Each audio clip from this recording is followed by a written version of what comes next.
Malcolm X was doing, whether it's, like I said, you got some fact checking, whether Black Wall Street was a predecessor or it was concurrently happening, is that this is a theme that was happening across, the America, but a theme that's happened across the world. And there's plenty of other different stories that, of course, if we did our research, we can delve into and piggyback into the same topic, right? But similar to circling back, right, to what you were saying, Tex, is that it wasn't just about pride, right? It was about self determination, right? Having the grit to stand up, having the grit to, stand in the gap for these people and be the change that we want to see, to be that voice of change.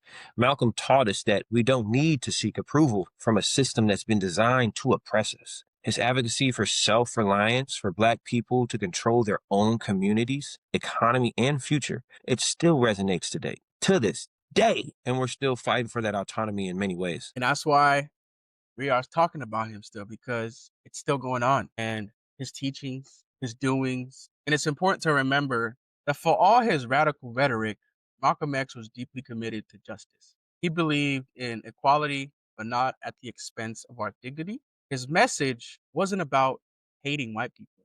It was about loving ourselves enough to stand up for what's ours. And that's Mm, something we can take with us today, is as we continue to battle systemic oppression and all different forms of microaggressions, stereotypes, always remember there was people in our past, in our history, that fought for us to be in this situation.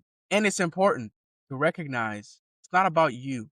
There's a bigger purpose to yourself. And Malcolm X is a great example of that type of person. He had a bigger purpose than just for himself. He had a purpose for the people he represented, the people who looked like him, the people who were like-minded like him, the people who he rubbed shoulders with. He saw a bigger purpose